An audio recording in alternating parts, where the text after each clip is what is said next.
Merci beaucoup pour cette présentation. Maintenant, je vais donner la parole à Monsieur Laurent Pouech. Monsieur Laurent Pouech est intervenant social, on en a beaucoup parlé, mais surtout représentant de l'association nationale d'intervention sociale en commissariat et en gendarmerie. Alors, le rôle essentiel de l'intervenant social en commissariat et gendarmerie a vraiment été beaucoup mis en lumière dans tous les groupes de travail et particulièrement du ministère de l'Intérieur dans le cadre du Grenelle. Et aujourd'hui, vous allez nous expliquer quel est le rôle exactement de l'intervenant social qui vient en soutien aussi de tous les agents, des brigades de gendarmerie, des commissariats. Donc voilà, je vous écoute pour que vous nous exposiez donc effectivement votre rôle, votre fonction et quel est l'apport que vous pouvez apporter, donner pour recueillir la parole des victimes et puis peut-être éventuellement de l'évaluation du danger.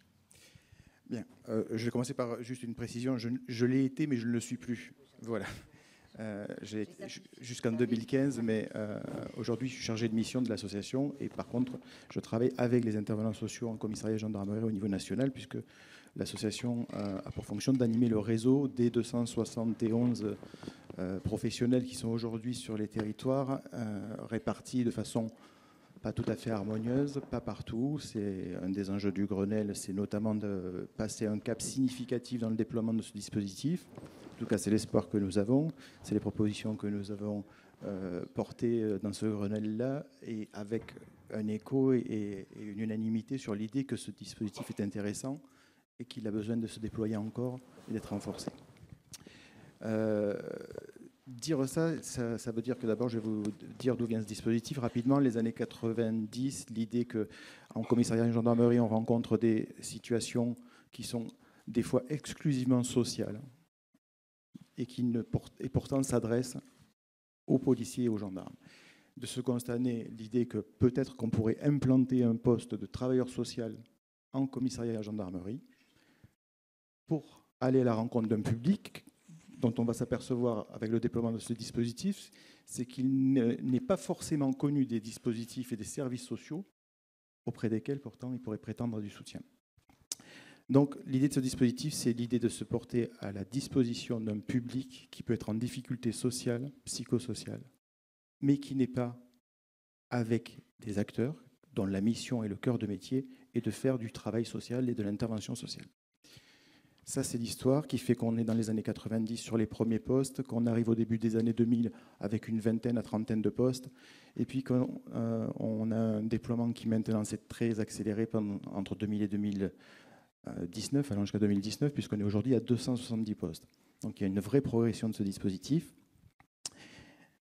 qui a une spécificité, c'est que les professionnels qui exercent sont essentiellement, très majoritairement, à 85% des travailleurs sociaux qualifiés de niveau 2. Ce sont des professionnels qui sont employés à 70%, à plus de 70% par des collectivités territoriales, conseils départementaux, villes, intercommunalités. Et les 30% restants sont portés par des associations. Ça veut dire que l'employeur de l'intervenant social ou l'intervenante sociale en commissariat et gendarmerie n'est pas le ministère de l'Intérieur. C'est un des points clés du dispositif. C'est-à-dire que c'est un acteur qui est externe, qui a un pied dedans, mais qui a aussi un pied dehors.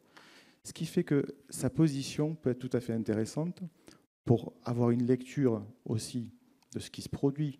L'accueil en commissariat et en gendarmerie a été un des points qui a été questionné. Pour avoir une lecture, en effet, de comment se travaille l'accueil en commissariat et gendarmerie, quels sont les points d'amélioration qui peuvent exister. Mais c'est aussi une lecture qui permet d'avoir un regard sur l'ensemble d'une chaîne. Parce que l'accueil en commissariat et en gendarmerie, par exemple, ne se joue pas qu'en commissariat et en gendarmerie. Ça se joue des fois bien avant, déjà dans l'orientation qui a été faite, déjà dans la capacité d'expliquer ce qu'est une plainte, des fois dans des formes de contraintes qui pèsent sur les personnes pour qu'elles aillent déposer plainte. Et la réussite ou l'échec d'une prise de plainte, c'est d'abord de voir si la plainte est le bon outil et de voir si la personne est librement dans le choix de le faire, de se déposer une plainte ou pas. Donc, ces acteurs sont des professionnels qui travaillent beaucoup en articulation avec différents réseaux et services. C'est un des points clés de leur intervention. Ils interviennent dans des temps de crise. Ce que permet d'être positionné en commissariat ou en gendarmerie, c'est finalement d'intervenir dans un temps qui est celui de la crise. Quand les policiers ou gendarmes interviennent au domicile, c'est en général sur un appel au 17, c'est parce qu'il y a eu des éléments qui ont été assez alertants pour des personnes à l'intérieur du foyer ou l'entourage pour déclencher une intervention d'assistance aux personnes. Ça veut dire que quand les policiers et les gendarmes reviennent de ces interventions ou ont ces éléments sur une situation, ils peuvent alerter l'intervenant social en commissariat ou gendarmerie sur le fait qu'il y a une situation sur laquelle il y a peut-être besoin de soutien au-delà, à côté, en parallèle de ce qui va se jouer sur le plan pénal. Évidemment, l'intervenant social n'a pas vocation à remplacer ce qui va se travailler sur le plan pénal. Ça veut dire que ces professionnels peuvent venir dans des temps où tout est bousculé dans la vie des personnes. Le temps de crise, c'est un temps où tout est bousculé. C'est un temps où tout est remis en question. C'est un temps où on peut travailler des choses que dans un autre moment, quelques jours après, quelques semaines après, des fois quelques heures après, on ne pourra plus travailler. Donc c'est tout l'intérêt de ces postes, c'est d'être au plus près des situations que vivent les personnes pour pouvoir se porter en proposition de rencontres. Parce que l'idée, c'est que les personnes sont libres de choisir de rencontrer des intervenants sociaux. Il n'y a pas de raison qu'il y ait de contraintes, et c'est d'ailleurs fixé par le cadre qu'il ne peut pas y avoir de contraintes. Donc il n'y a pas de convocation, il y a des propositions, il y a des invitations, il y a de l'aller vers, c'est-à-dire prendre le téléphone, appeler des personnes quand il y a eu une intervention, ou parce qu'elle est passée, déposer une main courante ou déposer une plainte. C'est vraiment des pratiques qui sont à essayer d'aller en proximité, proposer du soutien si c'est nécessaire, et la personne est libre de choisir si elle accepte ce soutien ou pas. C'est en dehors de tout cadre procédural. C'est aussi important de noter ça, c'est-à-dire que l'enquête qui va se jouer à côté, avec ses temps, avec ses étapes, va se jouer en dehors du temps de l'intervention sociale. Évidemment, il y a des interactions, on ne peut pas faire semblant de faire comme s'il n'y avait pas de garde à vue qui était en cours, par exemple. Il y a des éléments, évidemment, à prendre en compte. Mais c'est un temps qui est complètement dissocié du temps de l'intervention judiciaire, de la procédure judiciaire, de l'enquête, etc., etc. Ça permet de travailler avec les personnes, quoi qu'il se passe par ailleurs. Et ça, c'est aussi important, puisque ça offre finalement une possibilité d'aller travailler. Et ça laisse aussi la question du traitement pénal de la situation se déployer avec ses objectifs, ses moyens. Au final, il s'agit finalement d'accueillir les personnes. Mais accueillir, je crois que tout le monde pratique les 4 mots magiques, j'accueille, j'écoute, j'évalue, j'oriente. Dans notre service, on accueille, on écoute, vous voyez un peu, ça c'est des mots-clés qu'on a tout le temps. Donc quand je dis accueillir, je vais préciser ce que ça veut dire. Ce n'est pas juste un accueil administratif, c'est un accueil qui essaie non pas d'accueillir la personne là où elle est, mais là où elle en est de sa vie. Aller vers, c'est comprendre là où elle en est de sa vie et ce qui se joue pour elle. C'est vraiment ce travail que font les professionnels sur le terrain au quotidien, les 270 professionnels. Et à partir de là, va se tisser ce qui est l'élément nécessaire à la personne à partir du besoin qu'elle exprime. Ça veut dire qu'en effet, si elle veut déposer une plainte, mais qu'elle ne sait pas ce qu'est une plainte, qu'elle a besoin de clarification, qu'elle a peut-être des attentes qui sont complètement folles de la plainte. Des fois, on a des attentes de la plainte comme la baguette magique qui va tout résoudre. Des fois, on pense que la plainte ne sert absolument à rien. Il y a besoin d'avoir un éclairage sur ce qu'est une plainte. Et à la fin, elle choisira ce qu'elle veut faire. Si elle veut déposer une main courante, quand même il y a gravité des faits. Quand même il y a gravité des faits. Ce n'est pas la contrainte au dépôt de plainte qui va régler la question.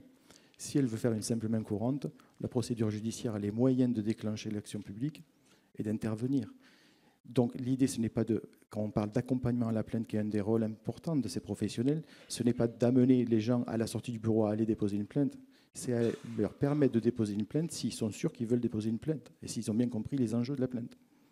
Donc voilà, c'est un média entre finalement la procédure, les autorités de police et de gendarmerie et la situation réelle de la personne, ce qu'elle veut faire, ce qu'elle veut en faire. C'est ce que travaillent les intervenants sociaux au quotidien. Je vous remercie beaucoup pour cette présentation. Et je voudrais vous poser une question. quels sont les éléments, les signaux qui peuvent alerter un intervenant social sur le danger encouru? Et qu'est-ce que vous faites à partir de ce moment-là? C'est-à-dire, même la personne, elle ne fait que vous relater son récit, vous vous rendez compte qu'elle est vraiment dans une situation de danger, elle n'a pas forcément envie de déposer plainte. D'abord, qu'est-ce qui vous alerte? Quels sont les éléments saillants que vous relevez, où vous vous dites là, je ne peux pas la laisser partir comme ça? Alors, ce qui va alerter à l'intervenant social, c'est ce qui va alerter à peu près tous les acteurs. Hein, les éléments d'analyse de la situation, il n'y a pas d'éléments particuliers. Par contre, peut-être que un entretien d'aide, on peut aller travailler certains aspects qu'on ne peut pas travailler à tous les moments dans les contacts que peut avoir une personne avec un service public. Donc, l'intérêt, c'est justement d'aller évaluer la question de l'isolement de la personne, la question de ses capacités, parce que la question du danger, c'est celle qui est pondérée aussi par la capacité de la personne à se protéger. Donc ce qui va être évalué, c'est des éléments de cet ordre-là. C'est est-ce qu'on est sur un temps où il y a la rupture qui s'annonce? Est-ce que monsieur est au courant? Elle l'a informé qu'elle allait partir? Monsieur a-t-il déjà, je dis monsieur, parce que dans la majorité des cas, c'est évidemment comme ça que ça se joue sur les niveaux de violence physique grave. Qu'est-ce que justement on peut identifier comme faisceau d'éléments qui peuvent laisser penser qu'il y a un risque de passage à l'acte important? Et ça, c'est un des enjeux de comprendre ce qui se passe. Ça permet aussi de comprendre quand il n'y a pas d'éléments de danger importants pour ne pas déclencher une machinerie qui ne serait pas adaptée en réponse.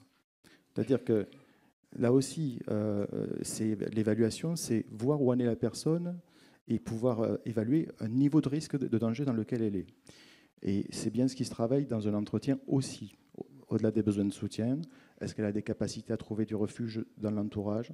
L'entourage, ça peut être le voisinage, ça peut être la famille, ça peut être de l'institutionnel. Est-ce qu'elle est en contact avec une association? Est-ce qu'il y a un projet de départ qui se travaille ou pas avec une association, avec le service social de secteur?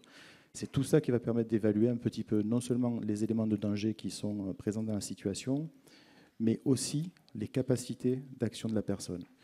Le travail, c'est un travail qui se base sur les capacités de la personne.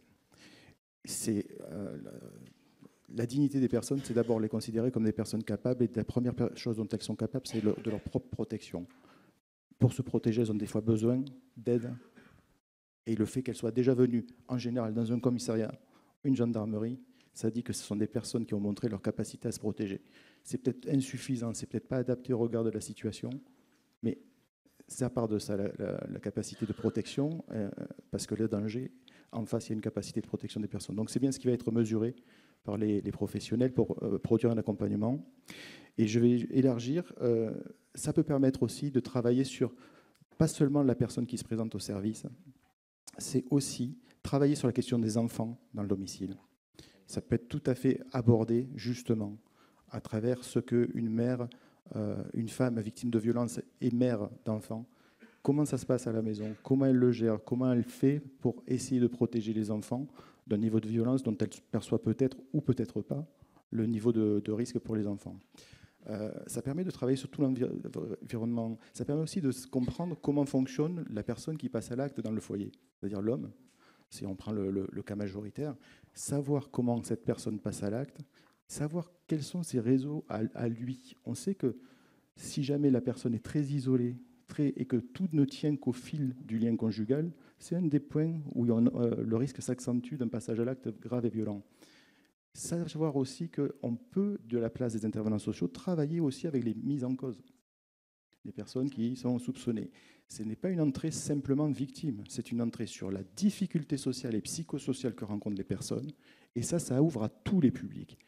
Et ça permet donc d'aller travailler dans une zone où il y a peu de gens qui vont travailler, parce que ce n'est pas la zone la plus facile d'accès, hein, c'est celle des auteurs, et pas dans une dimension répressive, pénale, ça la justice va le travailler, pas dans une dimension de soins au sens thérapeutique du côté de la maladie, mais du côté du soutien social. Il y a aussi des situations qui dégénèrent et qui s'enquistent du simple fait que vous vivez dans un T2 et qu'il n'y a pas les moyens de trouver des alternatives au couple pour se séparer, c'est-à-dire que l'un trouve un autre logement. Si on laisse des gens dans une marmite explosive qui est un T2 avec des enfants dans un couple qui n'en peut plus de se voir, eh bien, on laisse aller peut-être vers quelque chose qui, d'une question sociale, va devenir une question pénale. Donc voilà, ça permet de travailler très en amont sur tous les niveaux de situation, pas seulement celle de violence conjugale telles qu'on les entend avec la dimension de domination dans le rapport dans le couple, mais sur des situations de conflit, sur des situations de souffrance aussi dans le couple. Donc ça permet d'avoir une large palette d'interventions à partir d'une large palette de situations. Merci beaucoup. Vraiment, vous avez bien dressé le rôle absolument central que l'intervenant social peut avoir dans les brigades de gendarmerie et dans les commissariats. Et on ne peut qu'espérer, quand on vous entend, qu'il y en ait de plus en plus pour pouvoir justement venir en soutien, bien sûr, des agents de la police et de la gendarmerie. Et voilà, donc peut-être nous serons fixés, là encore, dans les tout prochains jours sur ce point. Alors maintenant, nous allons entamer la deuxième partie de cette table ronde. Et je vais me tourner vers mes collègues magistrats. Mais tout d'abord, je voudrais vous dire que, enfin, vous le savez, que les magistrats sont vraiment des acteurs essentiels pour la protection des victimes de violences conjugales et autres violences d'ailleurs.